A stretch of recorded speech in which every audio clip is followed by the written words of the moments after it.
Good morning, everyone. Welcome to CR International School, Tiara Bhawan. Online classes में आपका स्वागत है बेटा. Today we are going to discuss our new topic. Today's topic is active and passive voice. Everyone knows that what is an active and passive voice because they have done in previous classes. But recently I saw that many students now feel they are not able to complete these sentences in the perfect way. They are facing many problems such as they are not converting subject to object and object to subject. They did not know what is the third form of the verb and how can we convert the imperative sentences or modal sentences. So we are going to discuss all the complete topic, but in this class basic or few rules we will have to complete in this class.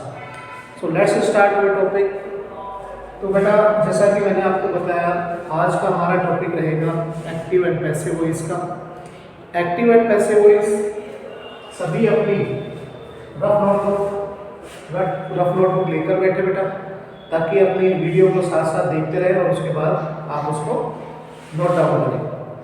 साथ साथ भी note down कर सकते हैं और कहीं पर भी आपको बोर्ड का यूज़ करना है या बोर्ड पर से कुछ देखना है तो आप उसका स्क्रीनशॉट भी लेकर बाद में उसको नोट कर सकते हैं. स्टार्ट करते हैं.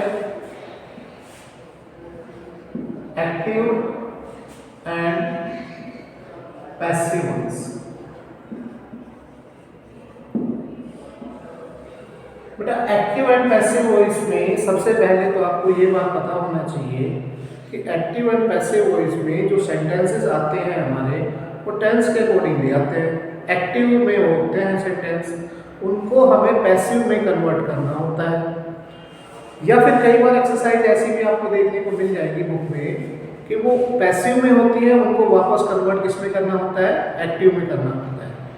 तो एक्टिव से पैसिव में और पैसिव से एक्टिव में दोनों के ही रूल एक ही हैं, क्योंकि वापस हम उसको करते हैं जैसे हमने पहले सोल्व कर लिया है और उसको वापस उसी सेंटेंस के अंदर टेंस चाहे हमारा कोई भी हो, प्रेजेंट का हो, पास्ट का हो, प्रेजेंट में भी चाहे प्रेजेंट इंडेफिनिट टेंस हो, कॉन्टिन्यूअस हो, परफेक्ट हो, किसी में भी हो, तो वापस हम उसको उसमें भी कर सकते हैं और इनको चेंज हम दूसरे पैसिव वॉइस के अकॉर्डिंगली भी कर सकते हैं. हमारे सेंटेंस को बोलने के दो तरीके हैं. जैसे हम किसी के बारे में ये कहें ही राइट्स अ लेटर, जैसे हमने कहा ही राइट्स अ लेटर, ये तो हमारा हो गया प्रेजेंट इंडेफिनिट टेंस के अकॉर्डिंगली. अब इसको ही बेटा अगर हम पैसिव में बनाना चाहें तो इसका दूसरा तरीका क्या होगा? इसका दूसरा तरीका ये होगा a letter is written by him. Letter जो पत्र है उसके द्वारा लिखा गया, वह पत्र लिखता है और जो पत्र है वो उसके द्वारा लिखा गया, ये एक पैसिव फॉर्म में है. तो इनके जो रूल्स हैं बेटा, उन रूल्स को आपको फॉलो करना है, नोट डाउन करना है और नोट डाउन करते हुए आपको इनको रिवाइज भी करते रहना है, ताकि जब भी हम इन सेंटेंसेस को जो कि हमारे रूल के accordingly rule number first, second, third, क्योंकि मैंने इनको नंबरिंग में किया है. नंबरिंग में करने से आपको ये याद रहेगा कि प्रेजेंट इंडेफिनिट टेंस हमारा फर्स्ट होता है, प्रेजेंट कॉन्टिन्यूअस सेकंड होता है. तो उसमें आपको पता लगता रहेगा कि हमारा प्रेजेंट का चल रहा है, पास्ट का चल रहा है, उसके बाद फ्यूचर का होगा. आपको ये भी मैं बता दूं कि टेंस के हमारे जितने भी हैं, क्योंकि हर उसमें 4 पार्ट है और 4 पार्ट्स के अंदर सारे हमारे पैसिव में नहीं बनते हैं. कॉन्टिन्यूअस परफेक्ट कॉन्टिन्यूअस की बात करें, चाहे वो प्रेजेंट का हो, पास्ट का हो, वो चेंज नहीं होता है. तो जो जो चेंज होंगे, जो जो रूल के अकॉर्डिंगली आएंगे, वो मैं आपको बता रहा हूँ, नोट करते रहना. और इन रूल को करने से पहले बेटा सबसे पहले हमें क्या करना है, इन रूल को करने से पहले बेसिक रूल आपको लिखना है. बिना बेसिक रूल के you are not able to complete these sentences according to the rule number 1, 2, 3. तो सबसे पहले बेटा अपनी नोटबुक में आप नोट करें बेसिक रूल्स. अब बेसिक रूल्स के अकॉर्डिंगली आप देखें तो बेसिक रूल में हमारे क्या क्या आते हैं. सबसे पहले मैं आपको यहाँ पर एक एग्जाम्पल के द्वारा बताऊंगा, जो कि मैंने अभी अभी आपको बताया है, ही राइट्स अ लेटर। देखो बेटा, मैं ऐसे बच्चे को भी बताना चाहता हूँ, ऐसे उन बच्चों को भी बताना चाहता हूँ जिन्होंने कभी इसके बारे में सुना ही नहीं है या फिर जिन्होंने कभी ध्यान ही नहीं दिया है कि कैसे हम कन्वर्ट करते हैं। तो बेसिक से, बिल्कुल बेस से शुरू करेंगे। आपको एक ऐसा सेंटेंस मैंने बताया, यहाँ लिखा हुआ है बेटा, तो इस सेंटेंस के अंदर सबसे पहले आपको देखना है कि हमारा सब्जेक्ट कौन सा है। सब्जेक्ट इस सेंटेंस के अंदर है बेटा ही, और फिर देखना है कि इसमें ऑब्जेक्ट कौन सा है। ऑब्जेक्ट है बेटा अ लेटर। लेटर है, इसके साथ कोई भी आर्टिकल आपको लगा हुआ कहीं पर भी मिल जाए तो उसको साथ में आपको लिखना है, जब भी इसको हम सब्जेक्ट के रूप में लिखते हैं। तो बेटा अब आपको ये पता होना चाहिए कि वर्ब है, और वर्ब फर्स्ट है, इसके साथ एस और ईएस लगा हुआ है। तो तीन चीज को आपको देखना है एक सेंटेंस के अंदर। सब्जेक्ट कौन सा है, ऑब्जेक्ट कौन सा है, वर्ब कौन सी है। अगर आप ये जान पाए कि सब्जेक्ट, ऑब्जेक्ट और वर्ब की पहचान जान पाएंगे तो आपके लिए बहुत आसान हो जाएगा कि हम कैसे इनको पैसिव वॉइस में कन्वर्ट करते हैं।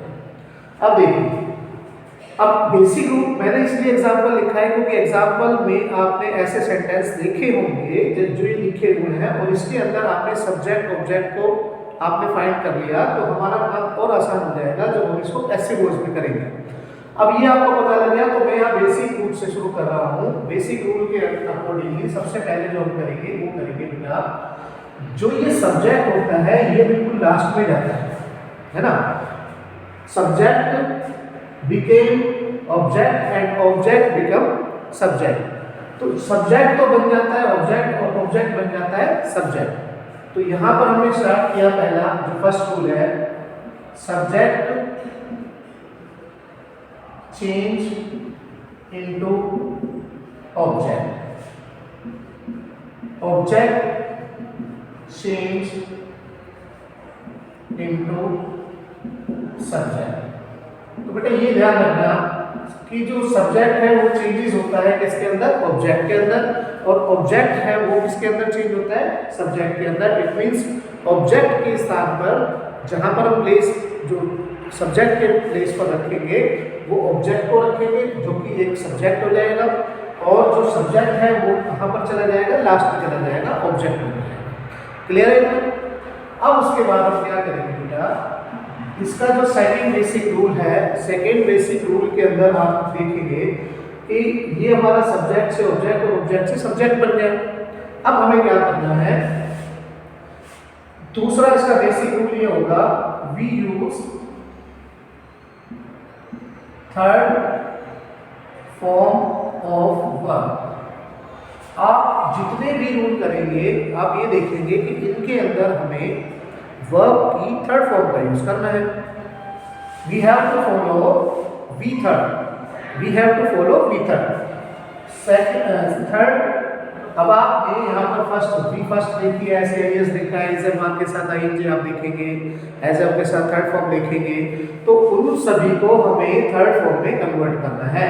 ऐसे वर्ब में तो हो ही जाता है, एज वर्ब में पहले सेंटेंस के अंदर अगर मान लो दिया गया कोई भी सेंटेंस एज वर्ब और हेड का है तो वहां पर आप पहले ही थर्ड फॉर्म देखेंगे, तो वो भी आपको एज इट इज ही आपको लिखनी है, या फिर नहीं दी है फोर्थ फॉर्म है, थर्ड फॉर्म है, थर्ड फॉर्म में रहेगी, इज़ेमार के साथ आईएनजी दी गई है, फोर्थ फॉर्म जिसे हम कहते हैं, वो भी आप देखोगे तो वो सारी की सारी हमारी किसमें चेंज होगी, वी थर्ड में चेंज। उसके बाद जो नेक्स्ट रूल है हमारा बेसिक रूल, उसके अंदर हम देखेंगे we use by before object. जब हम ऑब्जेक्ट का यूज करते हैं, यानी कि ये हमारा ही है और बाद में ऑब्जेक्ट को जाएगा, यहाँ पर लास्ट में चला जाएगा तो ये हिम हो जाएगा, और हिम हो जाएगा तो ये क्या बन गया, ऑब्जेक्ट बन गया। तो ऑब्जेक्ट अगर बन गया तो इसका मतलब ये है कि ऑब्जेक्ट से पहले जो यहाँ लिखा है, ऑब्जेक्ट से पहले हम किसका यूज करेंगे बेटा, बाय का यूज करेंगे। But few words are there we never use with them by. Just an example, no, no के साथ आप टू का यूज करते हैं, और ऐसे कुछ और वर्ड होंगे मैं आपको साथ साथ में लिखवा दूंगा जैसे हमारा ये कंप्लीट होगा। बाय का यूज मोस्टली सेंटेंसेस में होता है, मोस्टली वर्ड्स के साथ होता है, कुछ एक वर्ड्स हैं जिनमें हम अलग यूज करते हैं। प्रीपोजिशन का बाय का यूज नहीं होता है, टू का भी होता है, इन का भी होता है, so many words are there. So mostly आपकी क्लास के अकॉर्डिंगली हमारा जो यूज होगा वो बाय का होगा। उसके बाद इनके साथ हम और बेसिक रूल करेंगे। जैसे मैंने आपको ये बताया कि ये जब लास्ट में जाएगा तो ये किस में चेंज हो जाएगा बेटा, हिम में चेंज हो जाएगा। और ये हिम में चेंज हो गया तो ये ऑब्जेक्ट बन गया। अब ऑब्जेक्ट ऐसे नहीं है इसको हम एज इट इज यहाँ पर लिख देंगे ही, ये नहीं होगा, ये चेंज करना पड़ेगा। इसके लिए कुछ और बेसिक रूल आप देखेंगे जिसमें जिन बच्चों ने रिपोर्टेड स्पीच की है या रिपोर्टेड स्पीच नहीं भी किया है, जिनको ये पता है कि first person, second person, third person क्या होता है, उन्हें ये अच्छी तरह से पता है कि हमें उसे कैसे चेंज करना है। तो जिनको नहीं पता है या और भी आपको प्रैक्टिस करना है तो मैं यहाँ पर नोट कर रहा हूँ, आई चेंजेस इनटू, आई को हम चेंज करते हैं इसमें मी में, आई बेटा चेंज होता है मी में, वी चेंज होगा बेटा अस में, क्योंकि ये होते हैं सारे हमारे सब्जेक्टिव केस, और ये सब्जेक्टिव केस जब इनमें चेंजेस होंगे तो ये हो जाएंगे ऑब्जेक्टिव केस, और ऑब्जेक्टिव केस ये वाले लगते हैं, ये ऑब्जेक्ट में लगे हुए हैं, तो इनको जब हम इधर लेकर आएंगे तो एज ए सब्जेक्ट केस के रूप में यूज होंगे। यू बेटा यू में ही रहेगा, ठीक है, लिखने में यही रहता है, हिंदी में इनका मीनिंग अलग निकलता है। ही चेंज होगा बेटा किसमें, हिम में। शी चेंज होगा बेटा हर में। दे चेंज होगा देम में, और इट भी इट में ही रहेगा। ये बेटा जो होते हैं सब्जेक्टिव केस होते हैं, और ये जो होते हैं इधर वाले ये ऑब्जेक्टिव केस के रूप में होते हैं। तो जितने भी ये वर्ड आसानी से अगर हम समझे तो क्या कि भाई जितने भी हमारे फर्स्ट पर्सन है, सेकंड पर्सन है, थर्ड पर्सन है, वो सब्जेक्टिव केस के रूप में अगर यूज हो रहे हैं तो बेस्ट है। अदरवाइज अगर हमें कोई लेकर जाना है तो वो ऑब्जेक्ट के रूप में अगर यूज होंगे तो उनका हम इनमें चेंज करेंगे। ऑब्जेक्ट के रूप में लगे हुए हैं, लास्ट में लगे हुए हैं, तो हम जब इनको एज ए सब्जेक्ट यूज करेंगे तो उसको हम चेंज करते हुए किसमें कन्वर्ट करेंगे, इनमें कर देंगे। तो बेटा ये हमारा बेसिक रूल, क्योंकि बिना बेसिक के आप कुछ भी कंप्लीट नहीं कर सकते हैं। बिना बेसिक रूल के, बिना बेसिक चीज़ों के आप किसी भी चीज़ की, जैसे हम किसी भी घर का निर्माण करते हैं तो नींव हमारी अगर मजबूत होगी तो घर बिल्कुल अच्छे से मजबूत तरीके से बनेगा। और बेसिक अगर हमें किसी टॉपिक का अगर बेसिक पता है तो हम उसको हमें करने में भी इंटरेस्ट आएगा, और हम उसको और अच्छे तरीके से करने में इंटरेस्ट के साथ साथ उस सेंटेंस को कन्वर्ट करने में बहुत अच्छे तरीके से परफेक्ट हो जाएगी। अब आ जाती है बात कि इन बेसिक रूल्स के बाद कॉमन रूल कहें या बेसिक रूल कहें, इनके बाद हम रूल नंबर फर्स्ट नोट करेंगे। जैसा कि एग्जाम्पल हमने लिखा हुआ है, रूल फर्स्ट में एक मेरे सेंटेंस आपको कन्वर्ट करके बता रहा हूँ कि रूल फर्स्ट जो आपका आएगा, रूल फर्स्ट में आप देखेंगे, क्योंकि रूल फर्स्ट हमारा प्रेजेंट इंडेफिनिट टेंस का है। अब आप यहाँ पर प्रेजेंट इंडेफिनिट टेंस लिखना चाहें तो वो नोट कर सकते हैं, अदरवाइज सिंपल सी पहचान आपको यहाँ पर देखने को मिल जाएगी। उसमें आपको क्या देखने को मिलेगा, या वर्ब की फर्स्ट फॉर्म के साथ एस या ES, then do, does plus V first. It means ये हमारा सब्जेक्ट के साथ वर्ब ये वाली यूज होती है, नेगेटिव इंटरोगेटिव में ये वाला लगता है, और इनको जब हम चेंज करते हैं तो इनके लिए हमें लगाना पड़ता है is, am, are plus V third. I told you that, मैंने आपको बताया कि थर्ड फॉर्म हम यूज करेंगे। तो जब ये वाले वर्ड, ये वाले वर्ब दी गई हो, प्रेजेंट इंडेफिनिट टेंस दिया गया हो, तो हमें क्या लगाना है बेटा, फिर हमें लगाना है इज, एम, आर, ये लगाना है अकॉर्डिंग टू सब्जेक्ट। अब जैसे आपने देखा कि यहाँ पर he writes a letter, example ये वाला हमने लिख लिया, इसका जब हम आंसर करेंगे तो इसको हम कैसे सॉल्व करेंगे बेटा। अब देखो मैंने आपको ये बताया कि यहाँ जो बेसिक रूल है पहले वो स्टार्ट होगा। सब्जेक्ट क्या लेना है हमें? A letter.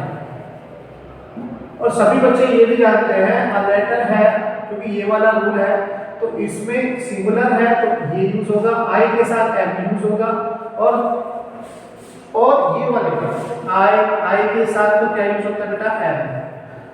वी के साथ, यू के साथ, दे के साथ, इनके सबके साथ क्या यूज होता है? आर यूज होता है। तो यहाँ पर अ लेटर है इसलिए क्या यूज होगा? इज। और राइट की जो थर्ड फॉर्म होती है वो क्या होती है बेटा? रिटर्न। क्या होती है?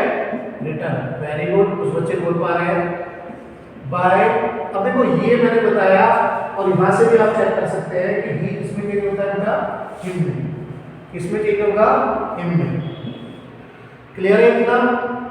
अ letter is written by him. A letter is written by him.